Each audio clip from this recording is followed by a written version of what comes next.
கர்த்தர் நல்லவர். நீங்கள் கர்த்தரால் ஆசீர்வதிக்கப்பட்டவர்கள்.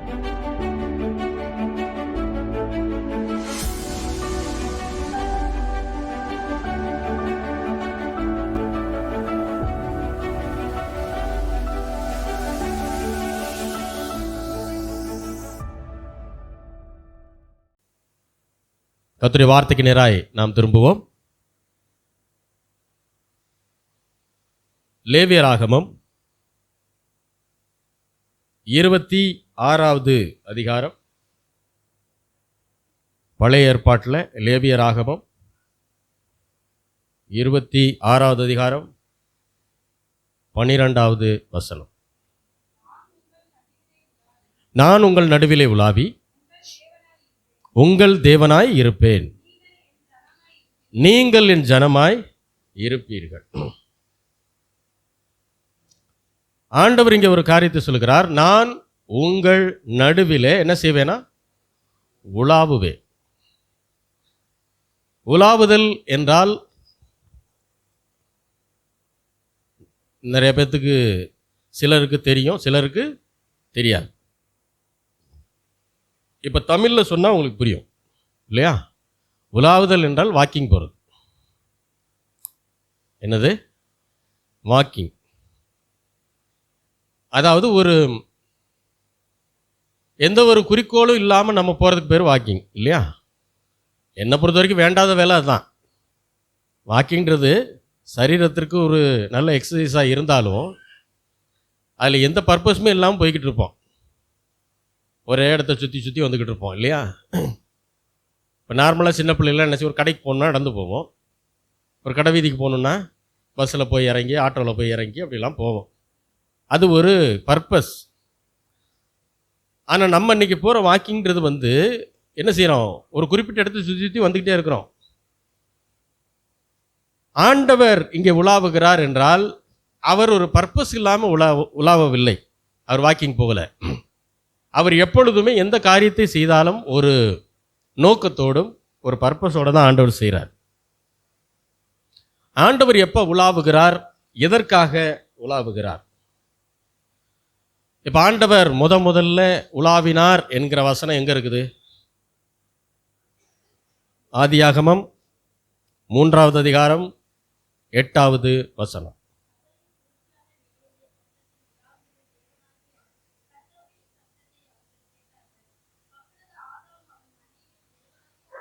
சந்நிதிக்கு விலகி தோட்டத்தின் விருட்சங்களுக்குள்ளே ஒளிந்து கொண்டார்கள்.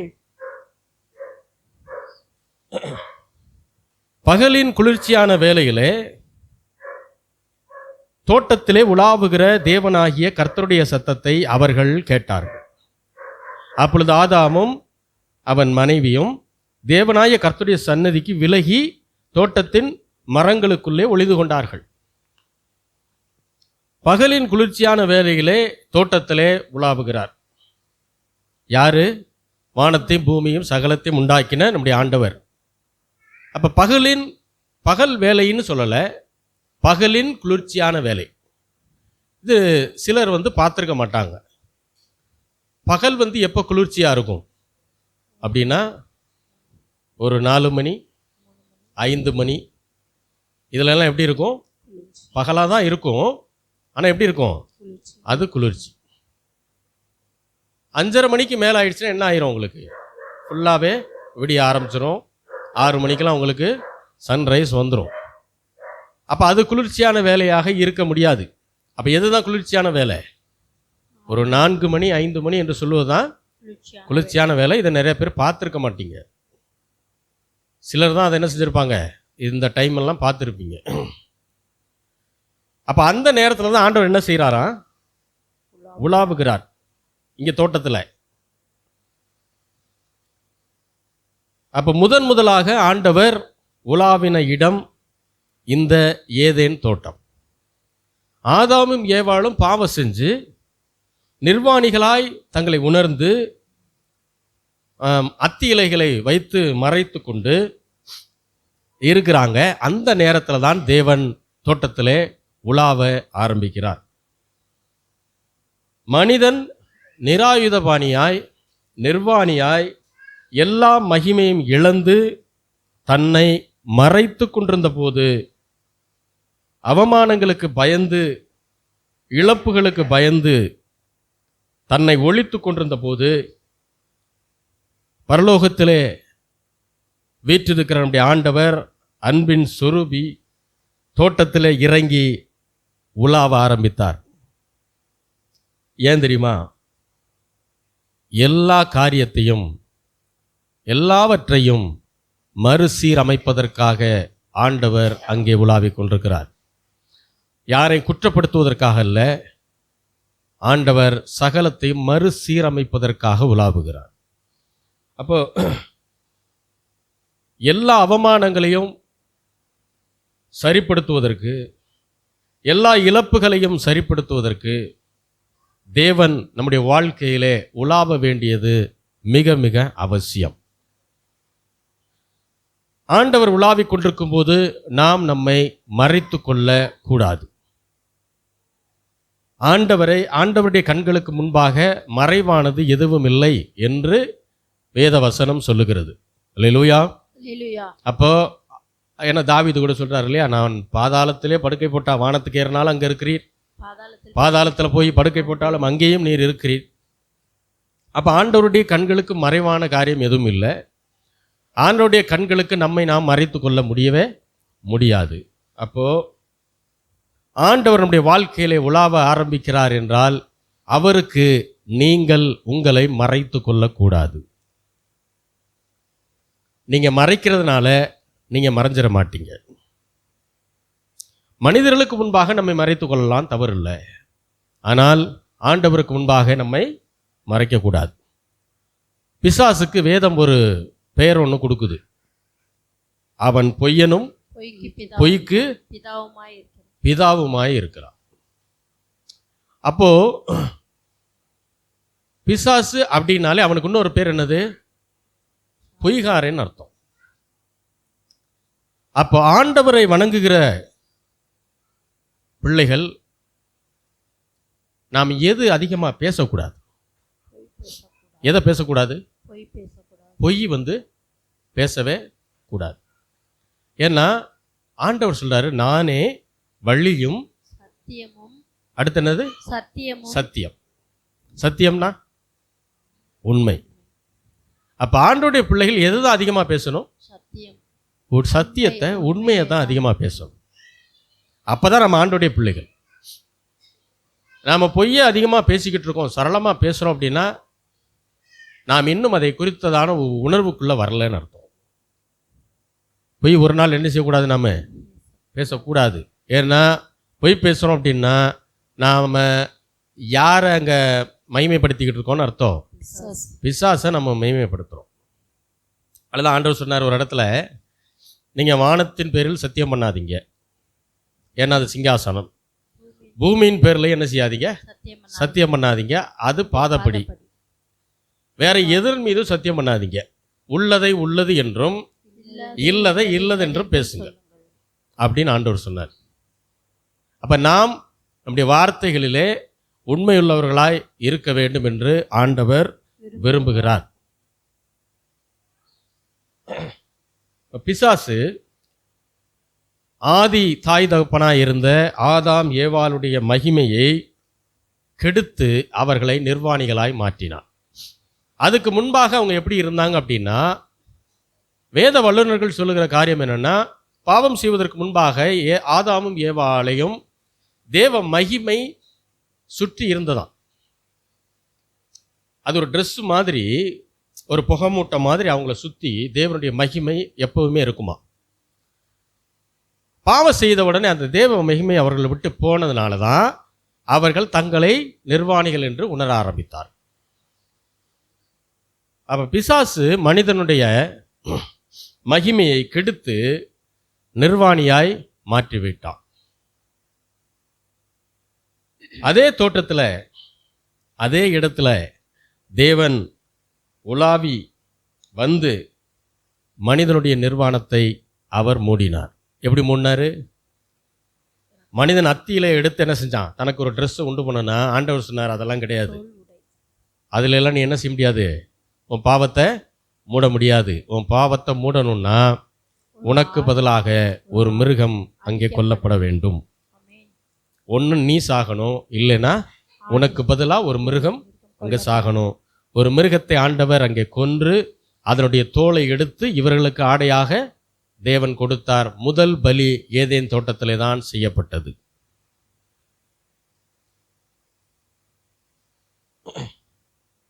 அப்போ ஆண்டவர் அங்க செஞ்ச மிகப்பெரிய காரியம் என்னன்னா, அவமானத்திலே இருந்த மனிதனை தேவன் அவனை மானமுள்ள மனிதனாக மாற்றினார். எல்லாவற்றையும் மீண்டும் மறுசீரமைப்பதற்காகத்தான் தேவன் இறங்கி வருகிறார். உங்கள் குடும்பத்திலே அவர் உலாவிக் கொண்டிருக்கிறார். இதை மறந்துடாதீங்க. ஏதேன் தோட்டத்தில் தேவன் உலாவின போது மனிதனுடைய அவமானம் சரியாக்கப்பட்டது. அது உண்மைனா உங்கள் குடும்பத்தில் தேவன் உலாவும் போது உங்கள் குடும்பத்தில் இருக்கக்கூடிய அவமானங்கள் எல்லாம் சரி செய்யப்படும். உங்கள் கண்ணீர் துடைக்கப்படும். உங்களுடைய எல்லா பிரச்சனைக்கும் ஆண்டவர் முடிவை ஏற்படுத்துவார். அதுக்கு நீங்களும் நானும் செய்ய வேண்டியது ஆண்டவரை நம்முடைய குடும்பத்திலே உலாவ விட வேண்டும். அல்லேலூயா. எந்த பட்டணத்தில் நிர்கதியாய் நின்றீர்களோ, எந்த பட்டணத்தில் நிர்கதியாய் நின்றீர்களோ, எந்த சொந்த பந்தங்கள் முன்பாக எல்லாவற்றையும் இழந்து அவமானப்பட்டு நின்றீர்களோ, அதே பட்டணத்தில் அதே சொந்த பந்தங்கள் முன்பாக தேவன் அவருடைய மகிமையின் ஐஸ்வரியத்தின்படி உங்கள் அவமானங்களை மறக்கிற அளவிற்கு ஆசீர்வதிக்க வல்லமையுள்ள தேவனாய் இருக்கிறார். ஆமென். ஆமென். ஆண்டவரால் கூடாத காரியம் ஒன்றுமே இல்லை. விசுவாசிக்கிறவர்களுக்கும் எல்லாம் கூடும். அல்லேலூயா. எபனேசர் என்ற வார்த்தைக்கு என்ன அர்த்தம்? எனக்கு தெரியும். உங்களுக்கு தெரியுமா? தெரியுமா எபனேசர் என்ற வார்த்தைக்கு? பாருங்க, ரட்சிக்கப்படாமல் இருந்த நாட்களில் எங்கள் வீட்டில் எல்லாரும் சொல்லுவாங்க, நீ ரட்சிக்கப்படுற வரைக்கும் பெர்க்மான் செய்ய அவனை விட மாட்டார் அப்படின்வாங்க. ஏன்? எல்லா பாட்டிலையும் ஒரு பாடுவார், எபினேசரே எபினேசரே, எபினேசர் எபினேசர் இதுவரை உதவினீர். நீங்கள் பெரும்பாலான ஒரு வால்யூம் கேசட் விட்டாருன்னா, பாடியோ கேசட்டு விட்டாருன்னா, அதில் ஒரு பாட்டிலையாவது எபினேசர்ன்ற வார்த்தை என்ன செஞ்சிடும்? வந்துடும். அப்போ எங்கள் வீட்டில் எல்லாம் சொல்லுவாங்க, நீ ரட்சிக்கப்படுற வரைக்கும் அவர் உன்னை விட மாட்டாருன்னுவாங்க.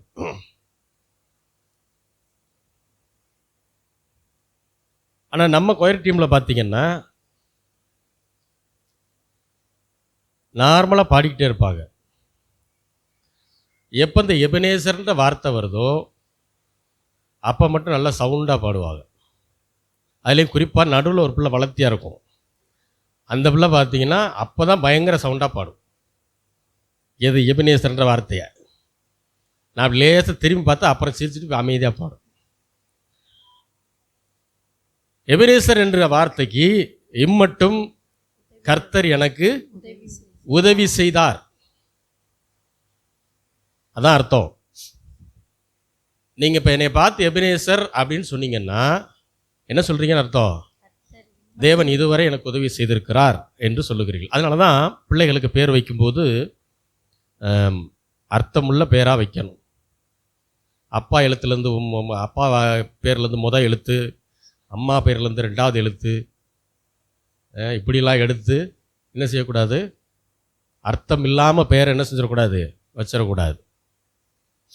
நல்ல பெயர்களாக வைக்கணும், அர்த்தமுள்ள பெயர்களாக வைக்கணும்.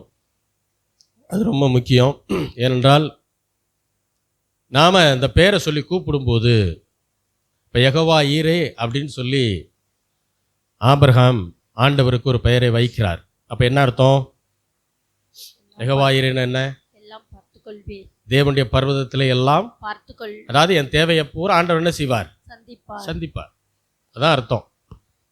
ஆண்டவர் அப்படி தான் ஆபிரகாம் அப்படி தான் பேர் வைக்கிறார். நீங்கள் வேதாகமத்தில் அதிகமாக பார்த்தீங்கன்னா அர்த்தங்கள் உள்ள பெயர்களாக தான் வைப்பாங்க. அது எபிரேய மொழியில் வச்சுருப்பாங்க. அதனால் நமக்கு கொஞ்சம் அது அந்நிய பேராக தெரியும். இப்போ நாம் வைக்கும் போதும் அர்த்தத்தோடு தான் என்ன செய்யணும்? வைக்க வேண்டும்.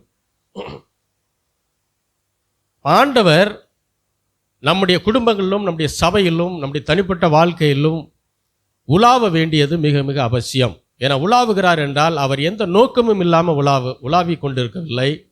அவர் ஒரு முக்கியமான நோக்கத்தோடு என்ன செய்கிறார்? உலாவி கொண்டிருக்கிறார். அல்லேலூயா, அல்லேலூயா. அவர் நம்முடைய குடும்பங்களிலே நம்முடைய எல்லைகளிலே உலாவ வேண்டும்.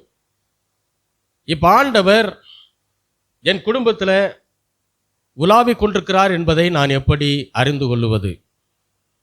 ஆதியாகமம் 3வது அதிகாரம் 8வது வசனம் மறுபடியும் வாசிக்கலாம். பகலில் குளிர்ச்சியான வேளையிலே தோட்டத்தில் உலாவுகிற தேவனாகிய கர்த்தருடைய சத்தத்தை அவர்கள் கேட்டார்கள். அப்பொழுது ஆதாமும் அவன் மனைவியும் தேவனாகிய கர்த்தருடைய சந்நிதிக்கு விலகி தோட்டத்தின் விருட்சங்களுக்குள்ளே ஒளிந்து கொண்டார்கள். பகலின் குளிர்ச்சியான வேளையிலே தோட்டத்திலே உலாவுகிற தேவனாகிய கர்த்தருடைய அடுத்த என்ன வார்த்தை? சத்தத்தை அவர்கள் கேட்டார். அப்போ தேவன் என்னுடைய குடும்பத்திலே உலாவிக் கொண்டிருக்கிறார் என்பதை நான் எப்படி அறிந்து கொள்வது? தேவனாகிய கர்த்தருடைய சத்தத்தை நான் என்ன செய்யணும்? கேட்க வேண்டும். அப்ப ஆண்டவருடைய வார்த்தை உங்களுக்கு வருதுன்னு வைங்க, அவருடைய வாக்குத்தத்தங்களை உங்களுக்கு கொடுக்கிறாருன்னு வைங்களேன், அவர் உங்கள் நடுவிலே உலாவிக் கொண்டிருக்கிறார் என்ற அர்த்தம். அவர் உங்க குடும்பத்தில் உலாவிக் கொண்டிருக்கிறார் என்ற அர்த்தம். அல்லேலூயா. இந்த வருட வாக்குத்தத்த வசனம் சொல்லுங்க பார்ப்போம்.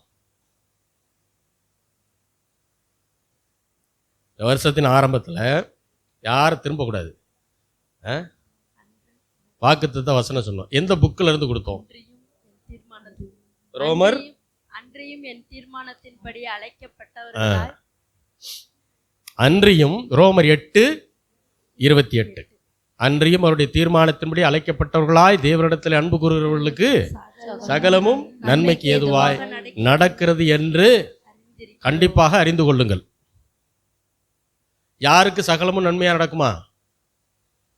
தேவனுடைய அனாதி தீர்மானத்தின்படி அழைக்கப்பட்டவர்களாய். நாம் எல்லாம் யாரு? ஆண்டவருடைய நாமத்தினாலே அவருடைய தீர்மானத்தின்படி அழைக்கப்பட்டிருக்கிறோம். அதனால தான் உள்ள உட்கார்ந்துருக்கிறோம். அழைக்கப்படலைன்னா நாம இந்நேரம் இங்கே இருக்கிற ஆளுகள் இல்லை, எங்கெங்கேயோ இருப்போம். அப்ப அப்படி அழைக்கப்பட்ட நாம் யாரிடத்துல அன்பு கூறும்போதான்?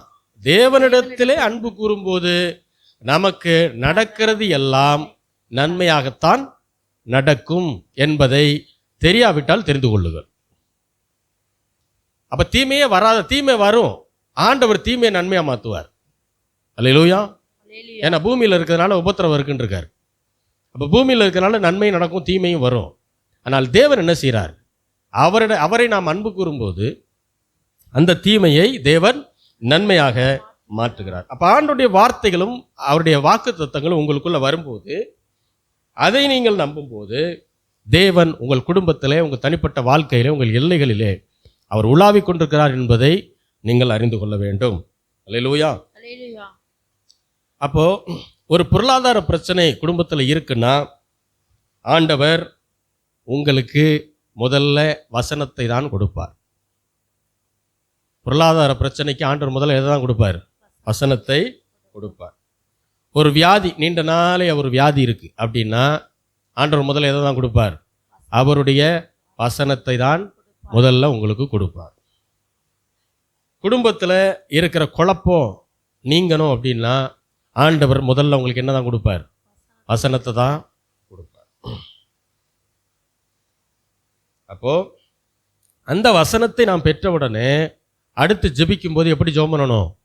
அந்த வசனத்தை வைத்து நாம் என்ன சூழ்நிலையை மாற்றுகிற ஜெபத்தை செய்ய வேண்டும். சூழ்நிலையை மாற்றுகிற ஜெபத்தை நாம் செய்யணும். அப்போ தேவன் அதை சரிப்படுத்துவதற்கு உலாவ ஆரம்பித்து விடுவார். ஏன்னா தேவனும் அவருடைய வார்த்தையும் ஒன்று. அவருடைய வசனத்தை நாம் எந்த அளவுக்கு மதிக்கிறோமோ, எந்த அளவுக்கு மரியாதை கொடுக்கிறோமோ அந்த அளவுக்கு தேவன் நம்ம என்ன செய்வார்? கனப்படுத்துவார். நமக்கு தேவன் அற்புதங்களையும் அடையாளங்களையும் செய்வார். நீங்கள் எப்பயுமே ஒன்று தெரிஞ்சுக்கங்க, நம்ம வீடுகளில் பிள்ளைகள் இப்போ 2 பிள்ளைய 3 பிள்ளைய இருக்கிற வீட்டில் எல்லா பிள்ளைகளுக்கும் தேவையான அடிப்படை காரியங்களை பெற்றோர்கள் செஞ்சுருவாங்க. அந்த பிள்ளை சாப்பாட்டுக்காக அழுக வேண்டியதில்லை. வருஷத்துக்கு ஒரு தடவை கிடைக்கிற துணிமணிகளுக்காக அந்த பிள்ளை வந்து அழுக வேண்டியதில்லை. அதெல்லாம் இயல்பாக நேச்சுராக கிடச்சிரும். ஆனால் யாராவது ஒரு பிள்ளை ரொம்ப கீழ்ப்படிதல் உள்ள பிள்ளையாக இருக்குன்னு வைங்களேன், அப்பா அம்மாவுக்கு ரொம்ப கீழ்ப்படிஞ்சு இருக்கிற பிள்ளையாக இருந்தால் அதுக்கு என்ன கிடைக்கும்? எப்பவுமே எக்ஸ்ட்ரா சில விஷயங்கள் கிடைக்கும். அதை போல ஆண்டவரிடத்துல பாரபட்சம் இல்லை. ஆண்டவர் எல்லாரையும் ஒரே மாதிரி தான் பார்ப்பார். ஆனால் அப்படி பார்க்கறதுனால நமக்கு தேவையான அடிப்படையான காரியங்களை ஆண்டவர் செஞ்சிருவார். ஆனால் இன்னும் அவருடைய வசனத்திற்கு நாம் அதிகமாக கீழ்ப்படியும் போது இன்னும் ஏராளமான ஆசீர்வாதங்களை தேவனிடத்திலிருந்து நாம் பெற முடியும். இதை நாம் எப்பயுமே ஞாபகம் வச்சுக்கணும். கர்த்தருடைய ஆசீர்வாதம் தான் ஐஸ்வர்யத்தை கொண்டு வரும். அந்த ஐஸ்வர்யத்தில் தான் வேதனை கிடையாது. ஐஸ்வர்யத்தை சம்பாதிக்கிற பலனை யார் தான் கொடுக்குறா? பலன்னா வெறும் ஸ்ட்ரென்த் மட்டும் இல்லை. ஸ்ட்ரென்த்ன்றது மாம்ச ஸ்ட்ரென்த் மட்டும் இல்லை, மென்டல் ஸ்ட்ரென்த்தும் ஆண்டவர் தான் தர்றார். அப்போ மைண்டில் ஒரு ஐடியா வரணும். ஒரு ஐஸ்வர்யத்தை சம்பாதிக்கணும். ஒருத்தர் ஒரு கடை வைக்கணும்னு நினைக்கிறாருன்னா அவருக்கு முதல்ல என்ன தான் வரும்? ஃபஸ்ட்டு ஒரு ஐடியா தான் வரும். நம்ம இந்த பிஸ்னஸை ஸ்டார்ட் பண்ணலாம், இது கொஞ்சம் நல்லா போகும்னு நான் நம்புகிறேன் அப்படின்னு மார்க்கெட்டெல்லாம் ஸ்டடி பண்ணி என்ன செய்வார்? முதல்ல அதைத்தான் செய்யணும்னு நினைப்பார். அப்போ முதல்ல அவருக்கு வர்றது ஐடியா தான். அதை போல் ஆண்டவர் நம்முடைய குடும்பங்களில் இருக்கக்கூடிய இழப்புகளையும் குழப்பங்களையும் சரி பண்ணணும் அப்படின்னா முதல்ல அவருடைய வசனத்தை கொடுக்கிறார். அந்த வசனத்தை வச்சு தான் நாம் என்ன செய்யணும்? ஆண்டவரிடத்துல ஜெபிக்க வேண்டும். அல்லேலூயா, அல்லேலூயா.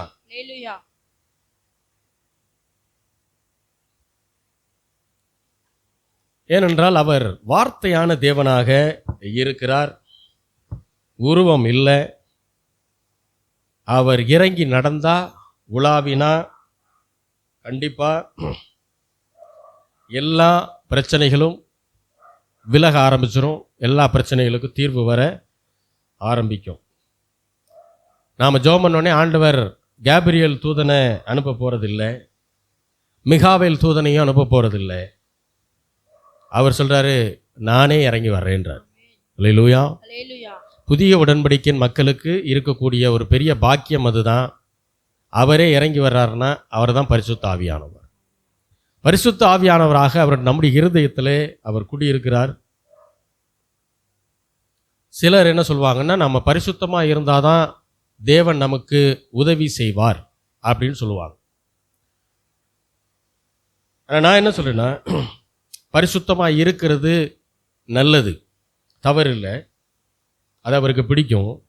ஆனால் நீங்கள் எவ்வளவு பலவீனமாக இருந்தாலும் சரி,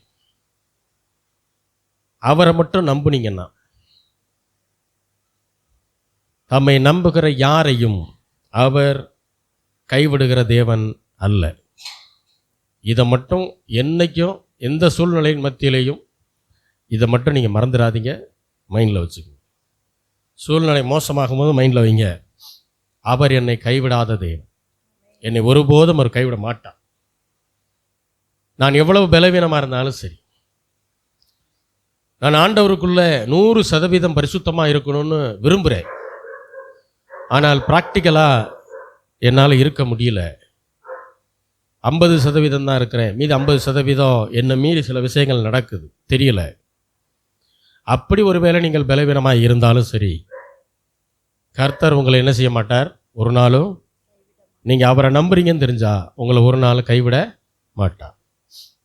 ஏனால் அவர் மனிதன் அல்ல, பொய் சொல்வதற்கு அவர் மனிதன் அல்ல, மனம் மாற மனுபுத்திரனும் அல்ல. அப்போ ஆண்டவர் உலாவ ஆரம்பிக்கும் போது அவருடைய சத்தம் உண்டாகிறது, அதாவது அவருடைய வார்த்தை நமக்கு உண்டாகிறது. இப்போ பிசாசு பார்க்குறான், மனுஷனை பாவம் செய்ய வச்சு அவனை பாவத்தில் விழ வச்சுட்டோம், அவனை வந்து நல்லா என்ன பண்ணிட்டோம், நம்ம மடக்கிட்டோம். ஆனால் இவர் என்ன பண்ணுறாரு? இறங்கி உலாவிக்கிட்டு இருக்கிறாரு. சும்மா உலாவுனா பரவாயில்ல, சத்தம் போட்டுக்கிட்டே வார்த்தையை பேசிக்கிட்டே என்ன செய்கிறார்? இவர் உலாவி கொண்டிருக்கிறார். ஸோ நாமளும் என்ன செய்யலாம்? மனுஷனுடைய நிலைமையை இன்னும் மோசமாக்கி அவனை இன்னும் கீழான நிலைமைக்கு தள்ளுறதுக்கு நாமளும் உலாவலான்றான். உலாவிட்டு சத்தம் போட்டுக்கிட்டே உலாவ ஆரம்பிக்கலான்னு பிசாசு முடிவு பண்ணுறான். வாசிக்கலாம். யோபு 1வது அதிகாரம். யோபு புஸ்தகம் 1வது அதிகாரம் 7வது வசனம். கர்த்தர் சாத்தானை பார்த்து, நீ எங்கே இருந்து வருகிறாய் என்றார். சாத்தான் கர்த்தருக்கு பிரதியுத்தரமாக, பூமி எங்கும் உலாவி அதில் சுற்றித் திரிந்து வருகிறேன் என்றான்.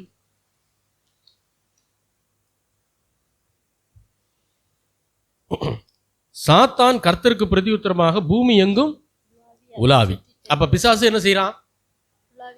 ஆண்டவர் உலாவுகிற மாதிரி பிசாசு உலாவ ஆரம்பிச்சிட்டான்.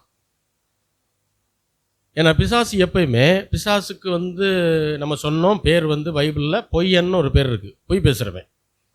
அவன் யாருக்கிட்ட பொய் பேசுவான் அப்படின்னா, நம்ம கிட்ட பொய் பேசுவான், மனிதர்கள்கிட்ட பொய் பேசுவான். ஆனால் ஆண்டவர்கிட்ட அவன் என்ன செய்ய மாட்டான்? பொய் பேச மாட்டான், பொய் பேச முடியாது. ஆண்டவர்கிட்ட அவன் சொல்லும் போது எப்பயுமே உண்மையை தான் பேசுவான். ஆனால் நம்ம கிட்ட என்ன செய்யறான்? பொய் பேசுவான். இப்போ ஆண்டவர் கேட்குறாரு, எங்கேருந்து வர்றேன்னு கேட்கும்போது சாத்தான் சொல்கிறான், பூமி எங்கும் உலாவி அதிலே சுற்றி திரிந்து வருகிறேன். அப்போ அவனும் உலாவுறான். கர்த்தர் உலாவ ஆரம்பிச்சா இவனும் இப்போ உலாவ ஆரம்பிக்கிறான். கர்த்தர் செய்கிறதையே பிசாசும் இப்போ செய்கிறான். ஆண்டவர் சத்தத்தை, வார்த்தையை பேசிக்கொண்டே நடந்தால் பிசாசும் வார்த்தையை பேசிக்கொண்டே என்ன செய்கிறான்? நடக்க ஆரம்பிக்கிறான். 1 பேதுரு 5வது அதிகாரம் 8வது வசனம். 1 பேதுரு 5:8. தெளிந்த புத்தியுள்ளவர்களாய் இருங்கள், விழித்திருங்கள். ஏனெனில் உங்கள் எதிராளாகிய பிசாசானவன் கெர்ச்சிக்கிற சிங்கம் போல் எவனை விழுங்கலாமோ என்று வகை தேடி சுற்றித் திரிகிறான். தெளிந்த புத்தி உள்ளவர்களாக இருங்கள். ஏன் அடுத்து சொல்றாரு விழித்திருங்கள்? அப்படின்னா தூங்கவே கூடாதா? இல்லை, அந்த அர்த்தத்தில் சொல்லலை. எப்பயுமே என்ன செய்யணும்? அலர்ட்டாக இருங்கன்ற. ஏன் அப்படி இருக்கணும்? உங்கள் எதிராளியாகிய பிசாசானவன் கெர்ச்சிக்கிற சிங்கம் போல எவனை விழுங்கலாமோ என்று வகை தேடி அப்போ சுற்றிக்கிட்டே இருக்கிறான். எப்படி சுற்றுறானா? கெர்ச்சிக்கிற சத்தம் போட்டுக்கிட்டே சுற்றுறான். ஆண்டவர் எப்படி வார்த்தையை பேசிக்கொண்டு உலாவிக் கொண்டிருக்கிறாரோ அதே போல பிசாசும் என்ன செய்கிறான்? அவனும் சத்தம் போட்டுக்கிட்டே கர்ஜிக்கிற சிங்கம் போல. யாரு? பிசாசு. அவனும் சத்தத்தை எழுப்புறான். யோபு 37வது அதிகாரம். யோபு 37 4-5 வசனங்கள் வாசிப்போம்.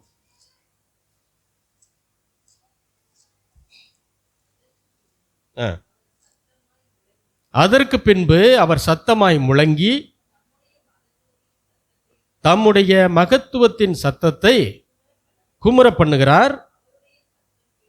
அவருடைய சத்தம் கேட்கப்படும் போது அதை தவிர்க்க முடியாது. அடுத்த வசனம். தேவன் தம்முடைய சத்தத்தை ஆச்சரியமான விதமாய் குமுற பண்ணுகிறார். நாம் கிரகிக்க கூடாத பெரிய காரியங்களை அவர் செய்கிறார். அப்ப ஆண்டவருடைய சத்தம் எப்படி இருக்குதான்? அவர் சத்தமாய் முழங்கி, ஏறக்குறைய அவரும் கர்ஜிக்கிற சிங்கம் போலதான் என்ன செய்யறாரு? அவரும் ஆண்டவருடைய சத்தமும் அப்படிதான் இருக்கு. ஏன்னா யூதாவின் ராஜசிங்கம்னு ஆண்டவருக்கு பேர் இருக்கு. அப்போ ஆண்டவரும் கர்ஜிக்கிற சிங்கம் போலதான் சத்தம் போடுறார். மகத்துவத்தின் சத்தத்தை குமுற பண்ணுகிறார்னு வசனம் இருக்கு. அப்ப 2 பேருடைய சத்தம், ஆண்டவருடைய சத்தமும் பிசாசுடைய சத்தமும் சிங்கம் கர்ஜிக்கிறது போலதான் இருக்குது. ஆனா இது எப்படி அடையாளம் கண்டுபிடிப்பது? பிசாசுக்கு புது ட்ரிக்லாம் கிடையாது. ஆண்டவர் என்ன செய்கிறாரோ அதே மாதிரி டூப்ளிகேட்டா ஒன்று செய்வான். அப்ப ஆண்டவர் மாதிரியே இவனும் என்ன செய்யறான்? கர்ஜிக்கிற சிங்கம் போல இவனும் சத்தத்தை கொடுக்கிறான். அப்ப ஆண்டவருடைய சத்தம் ராஜ சிங்கத்தின் கர்ஜனையின் முழக்கமாய் இருந்தாலும் அவர் உங்களுக்கு என்ன மகத்துவமான காரியத்தை செய்ய போகிறாரோ அதை சத்தமாக முழங்குவார். ஆனால் பிசாசின் சத்தம் சிங்கத்தின் கர்ஜனையை போல இருந்தாலும் ஒரு அழுகையின் சத்தமாக, ஒரு துயரத்தின் சத்தமாக இருக்கும். ஒருவேளை நான் சொல்கிறது உங்களுக்கு கொஞ்சம் புரிந்து கொள்றதுக்கு கஷ்டமாக இருந்தால் இப்படி புரிஞ்சுக்குங்க. ஆண்டவருடைய சத்தம் வரும்போது, ஆண்டவருடைய வார்த்தை வரும்போது இருதயத்தில் இருந்த குழப்பம் மாற ஆரம்பிக்கும். இருதயத்தில் ஒரு இனம் புரியாத சமாதானம் உண்டாக ஆரம்பிக்கும். ஆண்டவருடைய சத்தம் இந்த வேலையை செய்யும். பிசாசுடைய சத்தம், அந்த வார்த்தையை நாம் கவனித்து கேட்கும்போது அது நம்முடைய இருதயத்தை இன்னும் மோசமாக மாற்றும். இருதயத்தின் நினைவுகளை மோசமாக்கும். நம்ம இன்னும் அதிகமாக பதற்றப்பட வைக்கும். இன்னும் பிரச்சனையை அதிகமாக யோசிக்க வைக்கும். அப்படி நீங்கள் யோசிக்கிறீங்க அப்படின்னாலே வந்த சத்தம் ஆண்டவருடைய சத்தம் அல்ல, அது பிசாசுடைய சத்தம் என்பதை நீங்கள் புரிந்து கொள்ள வேண்டும். ஆண்டவர் அடிக்கடி வேதத்தில் சொல்லுகிற ஒரு வார்த்தை பயப்படாதே. பயப்படாதே என்கிற வார்த்தை ஆண்டவருக்கு ரொம்ப பிடிச்சமான வார்த்தை. நாம் ஒரு நாளும் வேறு எந்த காரியத்திற்காகவும் பயப்படக்கூடாது என்று ஆண்டவர் விரும்புகிறார். அவருக்கு மட்டும்தான் பயப்படணும்னு ஆண்டவர் விரும்புகிறார். அப்போ ஒருவேளை பிசாசுடைய சூழ்நிலைகளை பார்த்து நாம் பயப்படுறோம், அந்த வார்த்தை கேட்டவுடனே நமக்கு உள்ள இருதயம் பலகீனமாக மாறுது அப்படின்னா நீங்கள் கேட்டது கர்த்தருடைய சத்தம் அல்ல, அது பிசாசனுடைய சத்தம். எரேமியா 2வது அதிகாரம் 15வது வசனம். எரேமியா 2:15.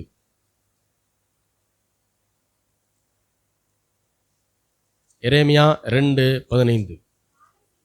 பாலசிங்கங்கள் அவன் மேல் கர்ஜித்து இறங்கி முழங்கி அவன் தேசத்தை பாழாக்கி விட்டன. அவன் பட்டணங்கள் குடியிராமல் சுட்டரிக்கப்பட்டான். துயரத்தின் சத்தத்திற்கு அதிக முக்கியத்துவத்தை கொடுத்து அதையே கவனிக்க ஆரம்பிச்சிங்கன்னா உங்கள் குடும்பத்தை பிசாசு மிகவும் எளிதாக பாழாக்கி விடுவான். இந்த துயரத்தின் சத்தம் எங்கேருந்து வந்தாலும் சரி, யூடியூப்லேருந்து வந்தாலும் சரி, சொந்தக்காரங்கிட்ட இருந்து வந்தாலும் சரி, உங்களை கலங்கடிக்கக்கூடிய வார்த்தைகள், ஆண்டவரை குறித்து நீங்கள் யோசிப்பதை விட்டுவிட்டு பிரச்சனையை குறித்து உங்களை யோசிக்க வைக்கக்கூடிய வார்த்தைகள், இதெல்லாம் வருது அப்படின்னா இது முழுக்க முழுக்க பிசாசனுடைய வார்த்தைகள். அதற்கு ஒரு நாள் என்ன செய்யாதீங்க, அதில் உங்கள் கான்சன்ட்ரேஷனை நீங்கள் செலுத்தக்கூடாது. சங்கீதம் 22வது அதிகாரம்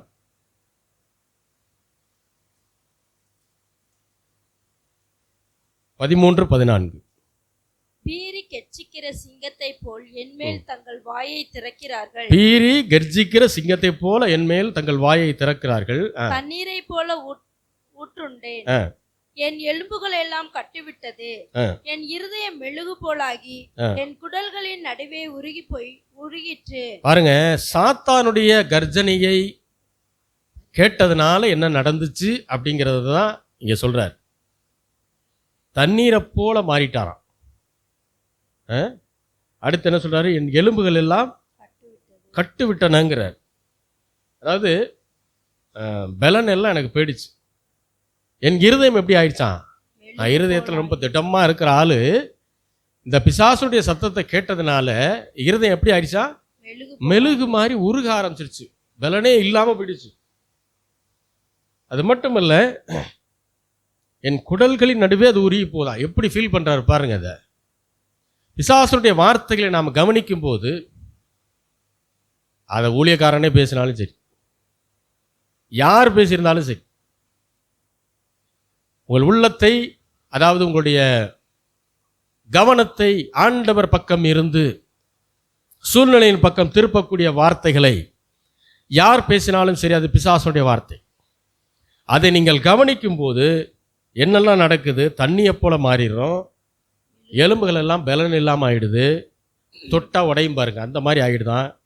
இருதயம் மெழுகு போல உருகி குடல்களின் நடுவே என்ன செய்தான், கரைஞ்சு ஓடுதான். அந்த அளவுக்கு நான் ரொம்ப முடியாமல் அவ்வளோ ஸ்ட்ரெஸ்ஸில் இருக்கேன்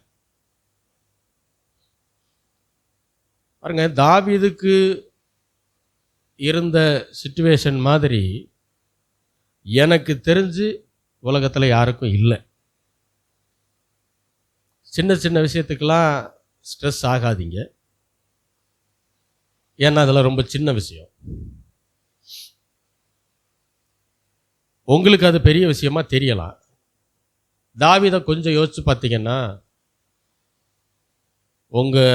உங்களுக்கு இருக்கக்கூடிய சூழ்நிலைகள் ஒரு பெரிய விஷயமே கிடையாது. தாவீது பிறந்தப்ப இருந்து தன்னுடைய பெற்றோர்களால் ஒதுக்கப்பட்ட ஒரு மனிதன், தன்னுடைய சகோதர சகோதரிகளினால் புறக்கணிக்கப்பட்ட ஒரு மனிதன். அவனுக்குன்னு குடும்பத்தில் எந்த முக்கியத்துவமும் கிடையாது. ஒரு விசேஷத்துக்கு கூட தாவீதை கூப்பிட மாட்டாங்க. யார் என்ன செய்ய மாட்டாங்க? ஒரு விசேஷத்துக்கு கூட கூப்பிட மாட்டாங்க. உங்களுக்கெல்லாம் நடந்திருக்கா? எது கூப்பிட்றாங்களோ இல்லையா, ஒரு அட்லீஸ்ட் ஒரு விசேஷத்துக்காவது வந்து கூப்பிட்டு போயிடுவாங்க. நான் சொல்கிறது உங்கள் குடும்பத்துக்குள்ளே சொல்கிறேன். அதனால் தாவீதுக்கு அதற்கு கூட அழைப்பு கிடையாது. எப்போ பார்த்தாலும் ஆடு மேய்ச்சிட்டு தான் இருப்பான், காட்டுக்குள்ளேயே தான் இருப்பான், வனாந்தரத்துக்குள்ளே தான் இருப்பான். பேச்சு துணைக்கு ஆள் கிடையாது. ஆனால் ஒன்று செஞ்சான், தனியாக இருந்ததுனால அவன் மெண்டல் ஆகலை. ஏன்னா அவன் தனியாக இல்லை, அவன் ஆண்டவரோடு பேசி கொண்டிருந்தான். அல்லேலூயா. அதனுடைய விளைவு, ஆடுகளின் பின்னால் சென்ற அந்த மனிதனை தேவன் என்ன செய்தார்? ராஜாவா மாற்றினார். அவனுக்கு ட்ரைனிங் எல்லாம் அங்கே தான். ஒரு ராஜாவா இருக்கணும்னா எப்படி தன்னுடைய ஜனங்களை பராமரிக்கணும்னு சொல்லி ஆடுகளை வைத்து தேவன் தாவீதுக்கு ட்ரைனிங்கை கொடுத்தார். ஆடுகளை கரெக்டாக பராமரிக்கணும், கரெக்டாக போஷிக்கணும், தண்ணீர் கொடுக்கணும், எதிரி விலங்குகள்கிட்ட இருந்து ஆட்டை காப்பாற்றணும். இதெல்லாம் ஒரு ராஜா செய்யணும். தன்னுடைய ஜனங்களுக்கு நல்ல உணவு கொடுக்கணும், அவங்கள காப்பாற்றணும், அவங்களுக்கு எந்த தீங்கும் வரவிடக்கூடாது, தீமையான ஏதாவது சட்டங்கள் வந்து அதை எதுக்கணும். இதெல்லாம் ஒரு ராஜா செய்யணும். அதுக்கு பேர் தான் நல்ல ஆட்சி. அல்லேலூயா. அது மட்டும் இல்லை, சரி ராஜாவாயானதுக்கப்புறம் அவருக்கு எந்த பிரச்சனையும் இல்லையானா அதுக்கப்புறம் இதை காட்டில் அதிகமான பிரச்சனை. எல்லா எதிரி நாடுகளோடையும் சண்டை போட்டு ஜெயிச்சிட்டாரு. இப்போ தாவீதின் ராஜ்யம்தான் பெரிய ராஜ்யமாக இருக்குது. அவர் தான் மகாராஜா. இப்போது எதிரிகள் சைட்லேருந்து பிரச்சனை வர்றது மட்டும் இல்லை, சொந்த பிள்ளைகளினாலும் என்ன ஆச்சு, அவருக்கு பிரச்சனைகள் வர ஆரம்பிச்சிருச்சு. உயிருக்கு பயந்து ஓடுறாரு. இவரால் பிள்ளையை எடுத்து சண்டை போட்டுற முடியுமா, அடிச்சிட முடியுமான்னு தாராளமாக செய்ய முடியும். ஆனால் நம்ம இருந்தால் அதை செஞ்சிருவோன்னு நினச்சி அவர் இறங்கி ஓடிட்டார். அப்சலோமுக்கு எதிராக இவர் நின்றிருந்தாருன்னா அப்சலோம்னால இவரை ஜெயிக்க முடியாது. ஆனால் இவர் நிற்கலை. ஏன்னா அவர் சொன்னார், என் புள்ள வந்து என் எதிரி கிடையாது, அவனாலே நான் சாகக்கூடாது, என்னாலே அவன் சாகக்கூடாதுன்னு நினச்சதுனால தான் அவனுக்கு விலகி விலகி ஓடினார். ராஜாவாகிறதுக்கு முன்னாடி பார்த்தீங்கன்னா சவுல் ஒரு வகையில் மாமனார் தாவீதுக்கு. தன்னுடைய மகள் மீகாலை தாவீதுக்கு அவர் திருமணம் செய்து கொடுத்திருந்தார். ஆனால் மருமகனையே கொல்ல பார்க்கிறார். சவுலுடைய குமாரன் யோனாத்தானும் சவுலும் நல்ல உயிர் சிநேகிதர்கள், நண்பர்கள். சவுல் வந்து கொல்லணும்னு நினைக்கிறான், ஆனால் அவருடைய மகன் யோனாத்தான் தாவீதை காப்பாற்றணும்னு நினைக்கிறான். இப்போ சவுலுக்கு மறைஞ்சு ஓடணும். ஒரு ராஜாவுக்கு மறைஞ்சு ஓடுறதுன்றது வந்து ரொம்ப கடினமான காரியம். ராஜாவுக்கு ஆள் பலம் இருக்குது, படைபலம் இருக்குது, ஒற்றர்கள் இருக்கிறாங்க. எங்கே போய் எப்படி ஒளிஞ்சாலும் யாராவது ஒருத்தர் மூலியமாக இன்ஃபர்மேஷன் வந்துடும், ஈஸியாக பிடிச்சிடலாம். பிடிச்சா கண்டிப்பாக கொண்டுருவான். ஆனால் ராஜாவினுடைய கண்களுக்கு மறைவாக இருக்கும்படி தேவன் வைத்தார். ஓடுறார். அப்போ யோசிச்சு பாருங்க, அவர் ஒரு இடத்துல இருந்து ஒழுங்காலாம் சாப்பிட முடியாதுங்க. ஓடிக்கிட்டே இருக்கணும், ஒளிஞ்சு ஒளிஞ்சு ஓடணும். நைட்டு நிம்மதியாக தூங்க முடியுமான்னு தெரியாது. நைட்டு திடீர்னு யாராவது தேடி வந்துட்டாங்கன்னா, சேவகர்கள் எல்லாம் வந்து பிடிக்க வந்தாங்கன்னா தெரியாது. அவ்வளவு கஷ்டமான பாதைகளின் வழியாக தாவீது சென்றார். ராஜாவானதுக்கப்புறம் மயங்களால் பிரச்சனை, எதிரிகள்னால பிரச்சனை, எல்லாவற்றையும் சமாளித்து தான் என்ன செஞ்சார், அவர் இருந்தார். அப்போது தாவீதுக்கு நடந்த பிரச்சனை போல அது 100% வச்சுங்களேன், அதில் 10% கூட நமக்கெல்லாம் கிடையாது. உண்மையை சொல்லணும்னா அதை காட்டிலும் மேலான நிலைமையிலே தேவன் உங்களையும் என்னையும் வைத்திருக்கிறார். ஆமென். அல்லேலூயா. அதுக்காகவே ஆண்டவருக்கு நன்றி செலுத்தணும். சில நேரம் ஸ்ட்ரெஸ் வரலாம், ஸ்ட்ரெஸ்ஸோடையே இருக்கணும்னு அவசியம் இல்லை. மன அழுத்தங்கள் இருக்கலாம், அதை போக்குறதுக்கு என்ன வேலை செய்யணுமோ அதை செய்யணும். அல்லேலூயா, அல்லேலூயா. ஏன்னா பிசாசனுடைய கர்ஜனையை, அந்த சத்தத்தை நாம் கேட்கும்போது மன அழுத்தத்துக்குள்ளே போகிறோம். தேவனுடைய சத்தத்தை நாம் கேட்கும்போது நம்முடைய இருதயம் லேசாக மாற ஆரம்பிக்கிறது. இருதயத்தில் விசுவாசம் வளர ஆரம்பிக்கும். அல்லேலூயா, அல்லேலூயா. அப்போ துயரமான வார்த்தைகளை மட்டுமே எழுப்பி தேசத்தையே பிசாசு என்ன செஞ்சுட்டான்? பாலாக்கி வச்சுட்டான். அதனால தான் நீங்கள் இன்றைக்கி பாருங்களேன், நியூஸில் பிரேக்கிங் நியூஸ்னு போட்டு வர்ற நியூஸ் எல்லாம் என்ன மாதிரி நியூஸ்? பாசிட்டிவான நியூஸா நெகட்டிவான நியூஸா? பிரேக்கிங் நியூஸ் அப்படின்னா இப்போ ஒரு நாளைக்கு ஒரு 20 பிரேக்கிங் நியூஸ் வருதுன்னு வச்சுக்கிடுவோம், அல்லது ஒரு 10 வருதுன்னு வச்சுக்குவோம். இந்த 10ல் எத்தனை நியூஸ் பாசிட்டிவாக வரும், எத்தனை நியூஸ் நெகட்டிவாக வரும்? இப்போ ஒலிம்பிக்கில் இந்தியா வந்து இந்த கோல்டு மெடல் வாங்குச்சுன்றது பாசிட்டிவான நியூஸ். இது எவ்வளோ நேரம் வரும்னு நினைக்கிறீங்க? ஆனால் ஏதாவது ஒரு நெகட்டிவான நியூஸு என்ன செய்யும்? ஓயாமல். ஏன்னா பிசாசனுடைய சத்தம். இந்த கொரோனா பீரியட் அப்பெல்லாம் சபையெல்லாம் லாக்டவுனில் இருக்கு, அதாவது டோட்டலாக லாக்டவுனு, சபையெல்லாம் நடத்த முடியல. அப்படி இருந்த காலகட்டங்கள், எல்லாரும் வீட்டுக்குள்ளே இருக்கிறாங்க. அப்போது நியூஸை நீங்கள் பார்த்தீங்க அப்படின்னா எல்லா நியூஸும் என்ன தான்? கொரோனா இவ்வளோ பரவிருச்சு, அவ்வளோ பரவிருச்சு, இத்தனை பேர் இறந்துட்டாங்க, அத்தனை பேர் இறந்துட்டாங்க. இதுதான் நியூஸாக இருந்தது. எச்சரிப்பின் சத்தம் என்ன வந்துச்சு அப்படின்னா, எல்லாரும் கரெக்டாக கை கழுவுங்க, வெளியே போகாதீங்க, மாஸ்க் போடுங்க. இது வந்து பாசிட்டிவான நியூஸ், எப்படி ஜனங்க அலர்ட்டாக இருக்கணும். ஆனால் அதையும் மீறி அதிகமான நியூஸ் எது தான் வந்தது? நெகட்டிவான நியூஸ். இதை அப்படியே என்ன பண்ணிட்டாங்க ஊழியக்காரவங்களும், ஜெபிக்கிறோன்ற பேரில் அதை சொல்லி சொல்லி, நெகட்டிவான காரியங்களை சொல்லி சொல்லி சொல்லி ஜனங்க சரி நியூஸை பார்த்தா தான் இப்படி இருக்குது, நம்ம சேனல்களை பார்ப்போம்னு திருப்பி அந்த பக்கம் உட்காந்தா அவர் பேசுறது கேட்டால் இன்னும் பயமாக இருக்குது. ஊழியக்காரர் பேசுறது கேட்டால் இன்னும் பயமாக இருக்குது. ஒரு 2 மணி நேரம் பார்த்தோம்னா நமக்கு ஒரு வேளை வந்துருச்சோ அப்படிங்கிற லெவலில் அவங்க பேசி ஜோம் பண்ணுறாங்க. பயத்தை உண்டு பண்ணுவதற்காக ஊழியக்காரனை தேவன் வைக்கவில்லை. எனக்கு தெரிஞ்சு ஒரே ஒரு ஊழியக்காரர் மதுரையில் இருக்கார். அவர் பேசினார், பாதாளத்தின் வாசல்கள் சபையை மேற்கொள்வதில்லை. நான் பார்த்த வரைக்கும் ஒரு ஊழியக்காரர் அந்த வார்த்தையை பேசல, என் நாலேஜுக்கு தெரிஞ்ச வரைக்கும். எல்லாரும் ஆண்டவர் ஏன் இந்த தண்டனை, ஆண்டவர் தண்டிச்சிட்டாரு, இதெல்லாம் நீங்கட்டும். பாருங்க, உலகம் தோன்றுனதுலேருந்து நோய் நொடிகள் வந்துக்கிட்டு தான் இருக்குது. ஆண்டவரே தீர்க்கதரிசனமாக சொல்லிட்டு போயிருக்காரு, கடைசி காலத்தில் என்ன வரும்? யுத்தங்கள் வரும், யுத்தத்தின் செய்திகளை கேள்விப்படுவீங்க, வியாதிகள் வரும், எல்லாம் வரும், பூமி எதிர்ச்சி வரும், எல்லாம் சொல்லிட்டு தான் போயிருக்காரு. புதுசாக ஒன்றும் நடக்கலை. வைரஸு தான் புதுசு, நமக்கு புதுசு அது. அப்போ அதை கேட்டு ஊழியர்கள் என்ன செய்யணும் அப்படின்னா, அந்த வியாதி, அந்த நோய் கிருமி செயலிழந்து போகணும், அது சபையை மேற்கொள்ள முடியாது என்று ஜனங்களுக்கு விசுவாச வார்த்தைகளை சொல்லி அவங்க இருதயத்தை திடப்படுத்தி அந்த வியாதிக்கு எதிராக ஜோம் பண்ணணும். ஆனால் என்ன பண்ணாங்கன்னா, வியாதிக்கு எதிராக ஜோம் பண்ணாங்க. ஆனால் எப்படி ஜோம் பண்ணாங்கன்னா, ஆண்டவர் தான் அதை அனுமதிச்சிட்டாருன்ட்டாங்க.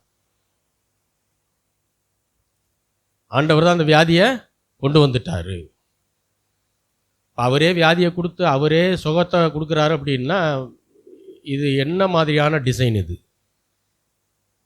கர்த்தரிடத்தில் வியாதி கிடையாது, அவர்கிட்ட இல்லாததை அவர் தர முடியாது.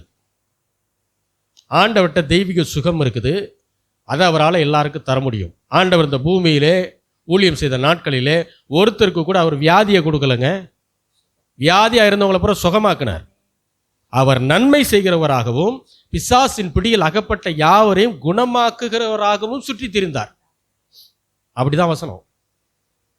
அவர் தேவையானவர்களுக்கு வியாதியை கொடுத்தார் அப்படின்லாம் எங்கேயும் நீங்கள் வசனத்தை என்ன செய்ய முடியாது, பார்க்க முடியாது. கடைசியாக கல்வாரி சிலுவிலே நம்முடைய நோய்கள் எல்லாவற்றையும் என்ன செஞ்சார், அவர் சுமந்தார். அவர் நம்ம தண்டனையை ஏற்றுக்கிட்டார், நம்ம வியாதி அவர் ஏற்றுக்கிட்டார். அப்படின்னா அவர் எப்படி திரும்ப அதெல்லாம் கொடுக்க முடியும் அல்லது அனுமதிக்க முடியும்? கிடையாது. உலகம் யாருக்குள்ள கிடக்குது? அப்போ வியாதியை கொண்டு வந்தது யாரு? பிசாஸ். இந்த முடிவுக்கு வந்தா மட்டும்தான் ஆண்டவர் கையை பிடிச்சிக்கிட்டு ஜெபம் பண்ண முடியும். இல்லைன்னா ஆண்டவருக்கு விரோதமாக நின்று ஏன் ஆண்டவர் இதை கொடுத்தீங்கன்னு அவரை பார்த்து கேள்வி கேட்டுருப்போம். அவர் தலையில் எடுத்துக்குவார், எனக்கு இதுக்கு எந்த சம்மந்தமும் இல்லைடா, என்னையேன்றா சொல்றீங்கன்னு. அநேக கிறிஸ்தவர்கள் அந்த புரிதல் இல்லாமல் வியாதியை ஆண்டவர் கொடுக்குற ஈவுன்னு நினைக்கிறாங்க. தவறு. வியாதிக்கும் ஆண்டவருக்கு சம்பந்தம் இல்லை. பொருளாதார பிரச்சனைக்கு ஆண்டவருக்கு சம்பந்தம் இல்லை. குழப்பத்திற்கும் ஆண்டவருக்கும் சம்பந்தம் இல்லை. தெய்வீக சுகத்திற்கும் ஆண்டவருக்கு சம்பந்தம் இருக்கு. ஐஸ்வர்யத்திற்கும் ஆண்டவருக்கும் சம்பந்தம் இருக்குது. ஆசீர்வாதத்துக்கும் ஆண்டவருக்கும் சம்பந்தம் இருக்குது. அவருக்கு எதெல்லாம் சம்பந்தமாக இருக்குதோ அதை தான் அவரால் அவருடைய பிள்ளைகளுக்கு தர முடியும். அல்லேலூயா. இந்த புரிதலுக்குள்ள நம்ம வந்தால் மட்டும்தான் என்னுடைய ஆண்டவர் நல்லவர், அவர் என் வாழ்க்கையில் நன்மைகளை மட்டுமே செய்யக்கூடிய தேவன், நன்மைகளிலும் உயர்தரமான நன்மைகளினுடைய வாழ்விலே செய்யக்கூடிய தேவன் என்கிற ஒரு நாலேஜுக்குள்ளே நம்ம வருவோம். அப்போ தான் விசுவாசம் பலப்படும். இந்த டிவி நிகழ்ச்சிகளை பார்த்துட்டு ஒருத்தர் எனக்கு கூப்பிட்டு சொல்கிறாரு, நான் இப்போ நைட் ஒரு 10 மணி ஆயிடுச்சு, நான் ஜெபம் பண்ணிட்டு படுக்க போயிட்டேன். அப்போ எனக்கு திடீர்னு கால் வருது. அட்டன் பண்ணேன். கேட்டார், எப்படி தம்பி நீங்கள் என்ன பண்ணுறீங்கன்னு கேட்டார். தூங்க போகிறேன்னு. அப்போ அன்றைக்கி தான் லாக்டவுன் போட்ட நாள்னு நினைக்கிறேன். அன்றைக்கி ஒரு லாக்டவுன் போட்டு ஒரு 2-3 நாள். இப்போ தான் ஜெபம் பண்ணிட்டு படுக்க போகிறேன்னு. எப்படி உங்களுக்கு தூக்கம் வருதுன்னாரு. எப்படி உங்களுக்கு தூக்கம் வருது ஏன்னா ஏன் அப்படின்னு கேட்டேன். இல்லை நீங்கள் இப்போ டிவியில் இந்த இதெல்லாம் பார்த்தீங்களா, எப்படி ஓடிட்டுருக்கு கொரோனா அது இதுன்னு இதே ஓடிட்டுருக்குன்னு. நான் 2 வார்த்தை சொன்னேன், விசுவாசிக்கிறவன் பதறான்.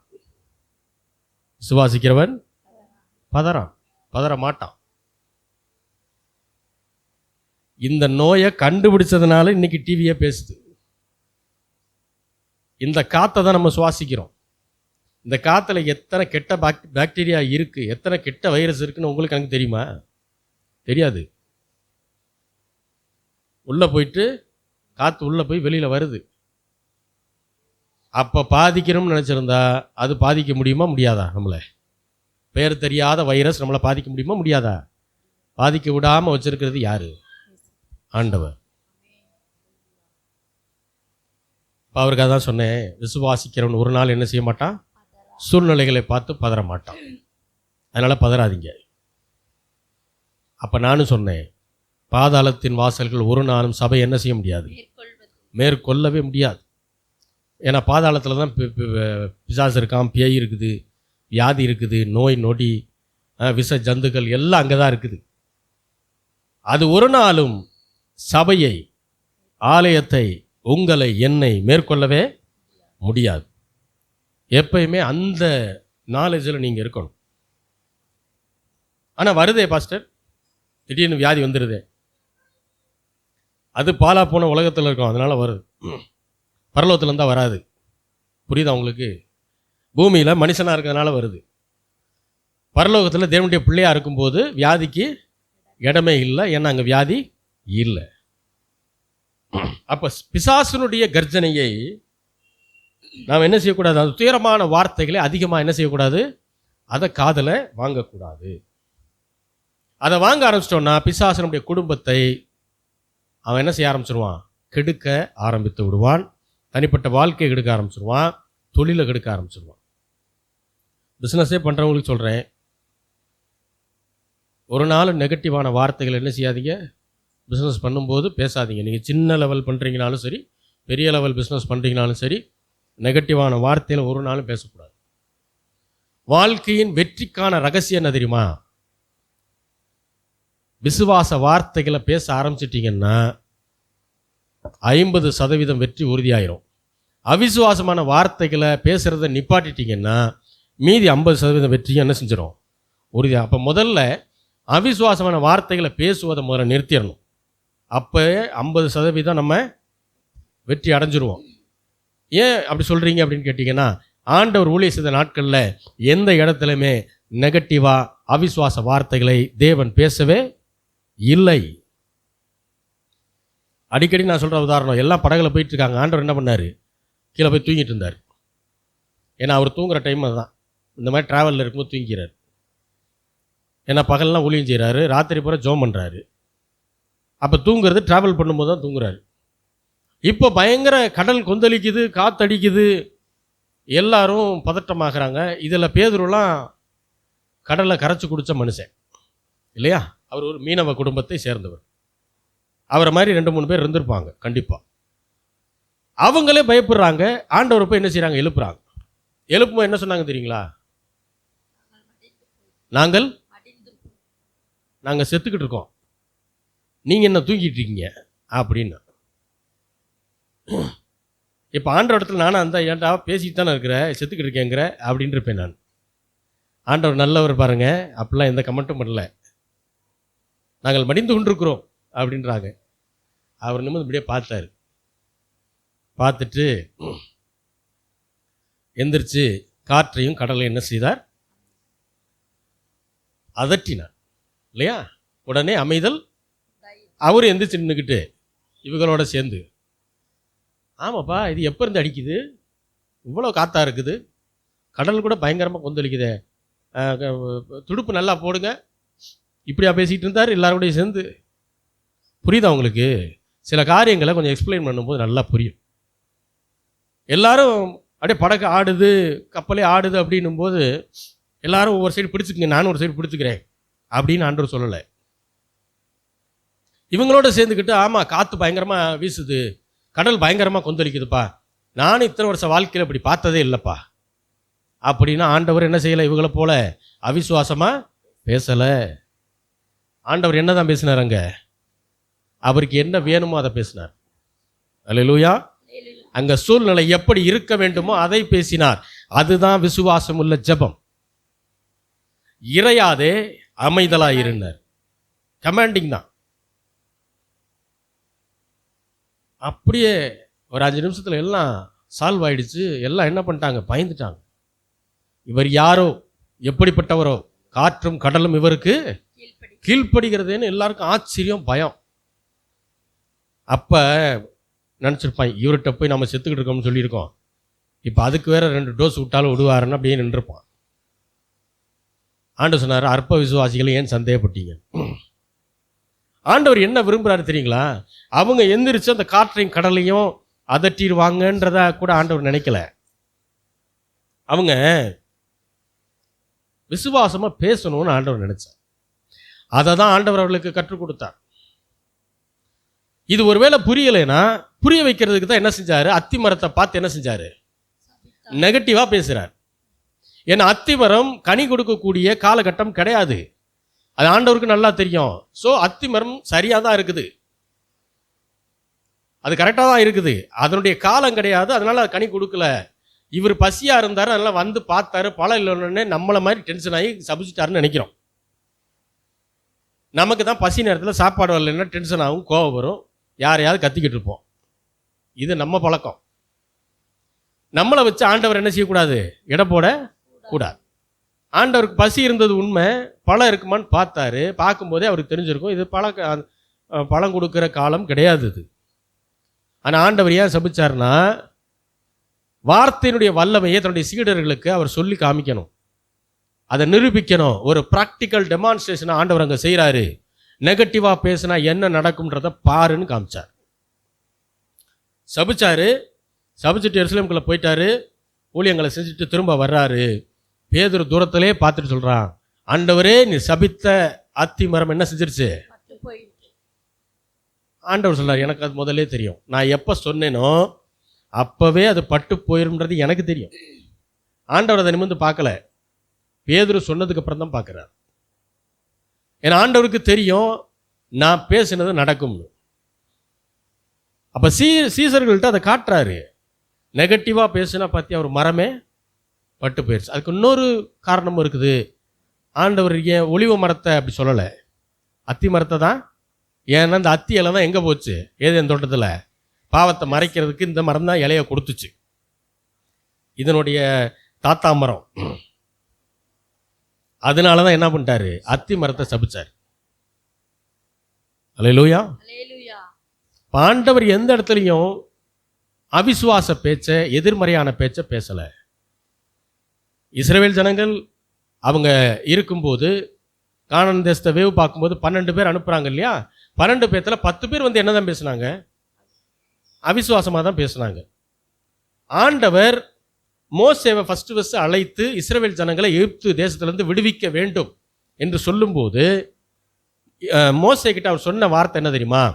கானான் தேசத்தை உங்களுக்கு கொடுப்பேன்னு சொல்லலை, கொடுத்தேன் அப்படின்னு பாஸ்ட் டென்ஸ்ல தான் ஆண்டவர் சொல்லுவார். அப்போ அவங்களுக்கு முதல் வாக்குறுதி என்னன்னா, கானான் தேசம் உங்களுடையது, உங்களுக்கு நான் கொடுத்துட்டேங்கிறாரு. இப்படி சொல்லி தான் அவர்களை வெளியே கூட்டு வர்றாரு. ஆனால் இப்போ கானானுக்கு முன்னாடி வந்து நின்றுட்டாங்க. வேவு பார்த்துட்டு வந்து 10 பேர் என்ன சொல்கிறாங்க? இல்லை இதை நம்ம சுதந்திரிக்க முடியாது, அங்கே இருக்க அவங்க பூரா ராட்சசல் மாதிரி இருக்காங்க, அவங்க கணக்கு நம்ம வெட்டிக்கிளி மாதிரி இருக்கிறோம். 2 பேர் தான் என்ன செஞ்சாங்க? ஆண்டவருக்கு பிரியமான வார்த்தையை பேசுனாங்க, யோசுவாவும் காலேபும். நாம் இதை சுதந்திரிக்க முடியும், கர்த்தர் நம்மோடு இருக்கிறார் அப்படின்னு அவங்க தான் பேசினாங்க. கடைசியில் மோசேயினுடைய அந்த ஊழியத்தை யோசுவாவும் காலேபும் தான் என்ன செய்கிறாங்க? யோசுவாவுடைய தலைமையிலே அதை நிறைவேற்றுகிறார். ஆண்டவர் அங்கே சொல்கிறாரு, இவங்க எல்லாம் துர்ச்செய்தி சொன்னாங்கன்னு சொல்கிறார். யாரை?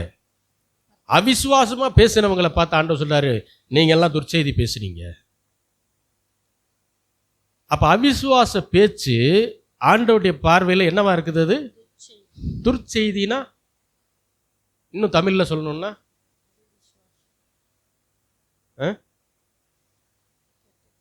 மோசமான செய்தி அப்படி வச்சுக்கலாமா? துர்ச்செய்தி, துர்நாற்றம்ன்றோம் இல்லையா? மோசமான செய்தி, அது ஆண்டவருடைய பார்வையில் அருவருக்கத்தக்கதான செய்தி. எது? அவிசுவாச பேச்சு, ஆண்டவருக்கு விரோதமாக பேசுகிற அந்த பேச்சு. ஆண்டவர் சொல்றாரு கானான் தேசத்தை கொடுத்துட்டேன்னு, ஆனால் இவங்க சொல்றாங்க அதை நம்ம பிடிக்க முடியாது. அப்போ இவங்க யாருக்கு விரோதமாக பேசுறாங்க? தேவனுடைய வார்த்தைக்கு விரோதமாக பேசுறாங்க. தேவனுடைய வார்த்தைக்கு விரோதமாக யாரு தான் பேசுவா? பிசாசு தான் பேசுவான். அப்போ இவங்க பேசுகிற வார்த்தை யாருக்கு ஒத்து போகுது? பிசாசுக்கு ஒத்து போகுது. அதனால தான் ஆண்டவர் சொன்னார், நீங்கள் இன்னும் நல்லா கவனித்து பாருங்க. ஏறக்குறைய ஒரு 7 தடவை நினைக்கிறேன் வனாந்திரத்திலே நாங்கள் சாகுறோம்னு சொல்லுவான். இஸ்ரவேல் ஜனங்கள் என்ன பண்ணுவான்? ஒவ்வொரு சூழ்நிலைக்கு ஏற்ற மாதிரி நாங்கள் இங்கேயே செத்து போகிறோம் அப்படின்னு சொல்லுவான். அவன் பேசின விதமாகவே அவர்களுக்கு நடந்தது. அந்த சந்ததியில் ஒருத்தன் கூட கானானுக்குள்ளே போகல, யோசுவா காலேபை தவிர. அவங்களுடைய சந்ததி தான் போச்சு. அதாவது அங்கேருந்து வெளியே வந்தாங்க பாருங்க, அந்த குரூப்பு உள்ளே போகவே இல்லை. அவங்க பிள்ளைகள், பேர பிள்ளைகள், இவங்க தான் என்ன செஞ்சாங்க? உள்ளே போனாங்க. இவங்க எல்லாரும் வனாந்திரத்திலே செத்தார்கள். ஏன்? ஆண்டவர் கோவந்தனால சாகடிக்கலை, இவங்க வாயை விட்டாங்க. நாங்கள் வனாந்திரத்தில் செத்தால் நலமாக இருக்கும்.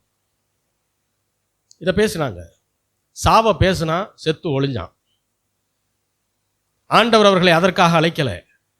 அவர்களை அழைத்தது கானான் தேசத்திலே ஐஸ்வர்யமாய் வாழ வைப்பதற்கு. அவங்க ஆண்டவருக்கு ஒத்துழைப்பு செய்யலை.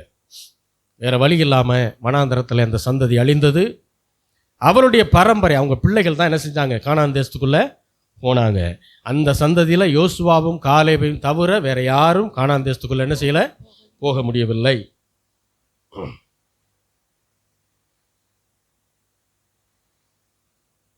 குடும்பங்களில், சில குடும்பங்களில் கணவன் மனைவி பேச ஆரம்பித்தாலே எதெல்லாம் பிரச்சனையோ அதை பற்றி மட்டும்தான் பேசுகிறாங்க.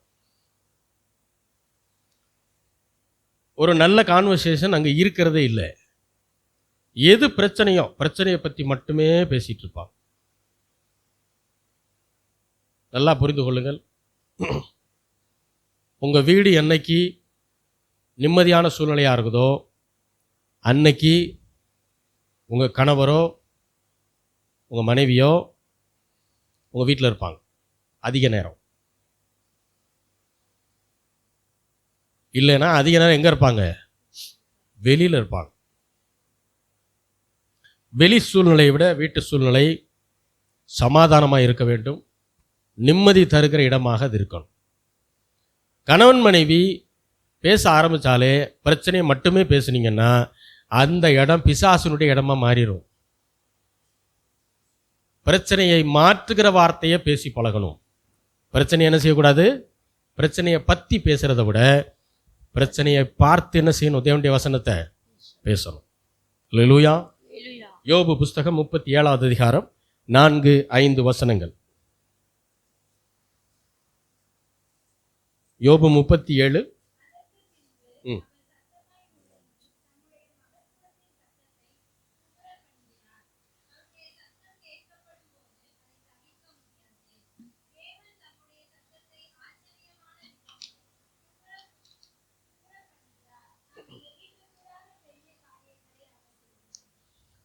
ஆண்டவர் கர்ஜிக்கிற மகத்துவத்தின் சத்தத்திற்கு நாம் செவி கொடுக்கும்போது நாம் எதிர்பாராத பெரிய காரியங்களை கர்த்தர் நம்முடைய வாழ்விலே செய்வார். துயரத்தின் சத்தத்திற்கோ பிசாசுடைய சத்தத்திற்கோ ஒரு நாளும் செவி கொடுக்காதீர்கள். இன்னொரு ஊழியக்காரரே அவிசுவாசமாக பேசிக்கிட்டு இருக்காருன்னா அதை காது கொடுத்து கேட்கக்கூடாது. முதல்ல நல்லா புரிஞ்சுக்கணும். அதை கண்டிப்பாக காது கொடுத்து என்ன செய்யக்கூடாது? கேட்டிங்கன்னா தொலைஞ்சிங்க, அவ்வளோதான். அதுதான் மைண்டில் இருக்கும், அதான் இருதயத்தில் இருக்கும். அப்புறம் அதையே தியானம் பண்ண ஆரம்பிச்சிருவீங்க. அப்புறம் கடைசியில் குடும்பத்தில் பிசாசு என்ன நினச்சானோ அதை செஞ்சுட்டு போயிடுவான். மகத்துவமான வாக்குத்தத்தங்களை கொடுக்கிற தேவனுடைய சத்தத்திற்கு நாம் செவி கொடுக்க வேண்டும். பெரிய பெரிய நன்மைகளை வாழ்க்கையில் சுதந்திரிக்கணும்னா கர்த்தருடைய வசனத்தை தான் என்ன செய்யணும்? அதிகமாக கேட்கணும், அதிகமாக அதை தான் பேசணும். அல்லேலூயா. எந்த சத்தம் உங்கள் வாயிலிருந்து அதிகமாக வருதோ அதுக்கு தான் நீங்கள் கீழ்ப்படிஞ்சுக்கிட்டு இருக்கீங்கன்னு அர்த்தம். அதுக்கு தான் நீங்கள் செவி கொடுத்து கொண்டிருக்கிறீர்கள் என்று அர்த்தம். மறுசீரமைப்பு அப்படின்னு சொல்லும்போது ஆங்கிலத்தில் ரெஸ்டோரேஷன் என்கிற வார்த்தை இருக்குது. அதை ரெஸ்டோரேஷன் என்பதை ரெஸ்ட் ப்ளஸ் ஒரேஷன் என்று அதை பிரிக்க முடியும். ஒரேஷன் என்றால் தமிழில், அதாவது ஆங்கிலத்தில் ஓரல் அப்படின்னு சொல்கிறோம். ஓரல்னால் என்னது? பேசுறது. இன்னொன்று ரெஸ்ட்டு, இளைப்பாறுதல். ரெஸ்டோரேஷன். அப்போது இளைப்பாறுதலை நம்முடைய வாய் பேச வேண்டும். பேசுகிறது ரொம்ப முக்கியம். ஆண்டவர் ஏன் நம்மை அவருடைய தன்மையில உண்டாக்கினார் என்றால் அவரை போல பேசுவதற்கு. ஏன் ஒரு ஆடு மாடுக்கோ நாய்க்கோ பூனைக்கோ ஆண்டவர் பேசுகிற தன்மையை கொடுக்கல, உங்களுக்கு எனக்கு கொடுத்துருக்காருன்னா நாம் அவருடைய தன்மை. அவர் எப்படி பேசுகிறாரோ, அவர் எப்படி பேசி பேசி சகலத்தை உண்டு பண்ணுகிறாரோ, அதை போல் நீங்களும் நான் என்ன செய்யணுமா? பேசி பேசி சகலத்தை உண்டு பண்ணணும். ஜெபம்ன்றது விசுவாச பேச்சாக இருக்கணும். அல்லேலூயா.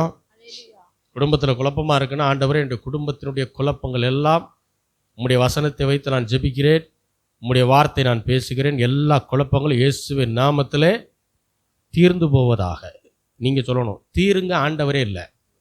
புரியுதா உங்களுக்கு? புரியுதா உங்களுக்கு?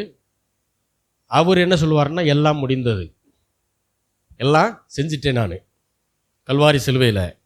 இனி உங்கள் குடும்பத்தில் காணப்படுகின்ற பிரச்சனைகளை தீர்க்க வேண்டியது யார் வேலை? உங்கள் வேலை. நீங்கள் பேச ஆரம்பிங்க. அப்பொழுது பரிசுத்த ஆவியானவர் நமக்காக என்ன செய்வார்? யுத்தம் செய்ய ஆரம்பிப்பார். அப்போ எதை பேசணும்?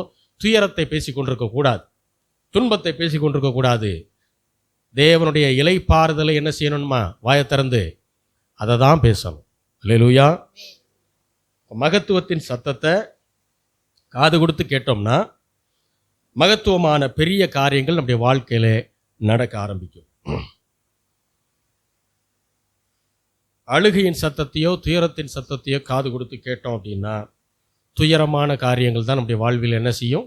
நடக்க ஆரம்பிக்கும். ஒரே ஒரு வசனத்தை வாசிக்கலாம். வெளிப்படுத்தின விசேஷம் 2வது அதிகாரம் 1வது வசனம். வெளிப்படுத்தல் 2:1. எபேசு சபையின் தூதனுக்கு நீ எழுத வேண்டியது என்னவெனில், 7 நட்சத்திரங்களை தம்முடைய வலது கரத்தில் ஏந்தி கொண்டு ம். 7 பொன் குத்துவிளக்குகளின் மத்தியில் உலாவிக் கொண்டிருக்கிறவர் சொல்லி 7 பொன் குத்து விளக்குகளின் மத்தியிலே உலாவிக் கொண்டிருக்கிறவர் சொல்லுகிறதாவது, உலாவுகிற கர்த்தர் சும்மா உலாவல, அவர் ஒரு நோக்கத்தோடு உலாவுகிறார். அதை தான் இன்னைக்கு பார்த்தோம். என்ன நோக்கம் தெரியுமா? நம்முடைய குடும்பத்தில், நம்முடைய வாழ்க்கையிலே பாழடைஞ்சு கிடக்கிற காரியங்களை, குழப்பங்களை, பிரச்சனைகளை மறுசீரமைக்க வேண்டும் என்பதற்காக தேவன் வார்த்தையை பேசிக்கொண்டு உலாவிக் கொண்டிருக்கிறார். மறந்துடாதீங்க, அவர் உலாவுவதற்கு நீங்கள் இடம் கொடுக்கணும். அவர் உலாவிக் கொண்டிருக்கிறார் என்பதுக்கு அர்த்தம் அவருடைய வசனம் உங்களுக்கு வந்து சேரும், அவருடைய வாக்கு தத்தங்கள் உங்களுக்கு வரும். இப்போ அந்த வாக்கு தத்தத்தை பிடிச்சு என்ன செய்யுங்க? ஜெபத்தில் அதை பேசுங்க. அல்லேலூயா, அல்லேலூயா. ஆண்டவர் சொன்னார் இல்லையா, ஜெபிக்க சொல்லும்போது சொன்னார் பாருங்க, பரமண்டலங்களில் உம்முடைய சித்தம் செய்யப்படுவது போல இந்த பூமியிலேயும் செய்யுங்க ஆண்டவரேன்னு சொன்னாரா?